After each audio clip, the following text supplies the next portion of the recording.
Haleluya, saudara-saudara. Selamat pagi.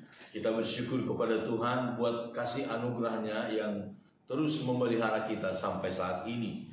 Mari sama-sama kita melihat firman Tuhan di dalam kitab Injil Yohanes pasal yang keempat. Saudara-saudara, masih tentang percakapan antara Yesus dengan seorang perempuan Samaria di pinggir sumur Yakub di daerah Sikar. Injil Yohanes pasal yang keempat ayat yang ke-22. Kamu menyembah apa yang tidak kamu kenal, kami menyembah apa yang kami kenal, sebab keselamatan datang dari bangsa Yahudi. Tetapi saatnya akan datang dan sudah tiba sekarang bahwa penyembah benar akan menyembah Bapa dalam roh dan kebenaran. Sebab Bapa menghendaki penyembah demikian.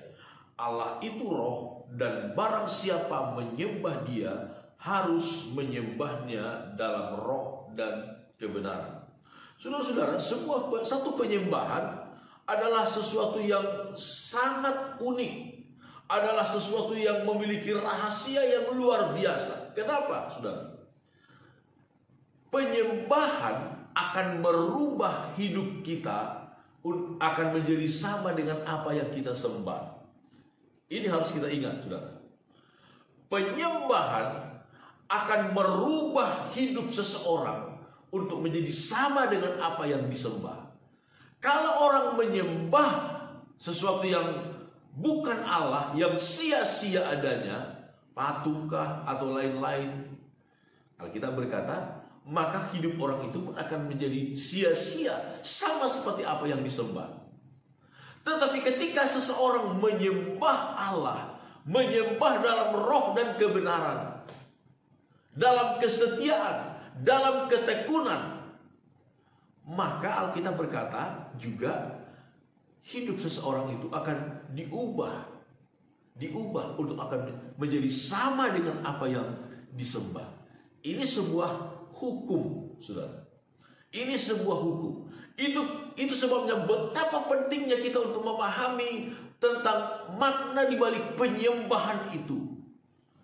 Ketika kita memiliki ketaatan yang sungguh kepada Tuhan, saudara-saudara, menyembah Allah dalam roh dan kebenaran, sekali lagi berbicara ketundukan kita kepada kebenaran firman dan Roh Kudus. Ketundukan kita, maka kita akan diubah oleh Tuhan, dari kemuliaan kepada kemuliaan untuk menjadi sama seperti Tuhan sendiri yang kita sembah. Kita melihat di dalam kitab 2 Korintus pasal yang ketiga ayat 18, ayat 2 Korintus pasal 3 ayat 18, dan kita semua mencerminkan kemuliaan Tuhan dengan muka yang tidak berselubung. Dan karena kemuliaan itu datangnya dari Tuhan yang adalah roh, maka kita diubah menjadi serupa dengan gambarnya dalam kemuliaan yang semakin besar. Inilah firman Tuhan berkata, kita diubah. Kita yang sedang mencerminkan kemuliaan Tuhan, kita diubah dalam kemuliaan yang semakin besar. Saudara, biarlah kita semakin hari semakin menundukkan diri kepada kebenaran firman Tuhan, saudara. Itulah penyembahan sejati, saudara. Itulah penyembahan sejati. Paulus sekali lagi berkata dalam Roma 12 ayat 1 itu, mempersembahkan tubuh sebagai persembahan yang hidup, yang kudus, yang berkenan kepada Tuhan. Ini berbicara hidup kita menundukkan diri kepada pimpinan roh dan firman Tuhan. Maka kita diubah dalam kemuliaan yang semakin besar. Amin. Tuhan memberkati kita semuanya.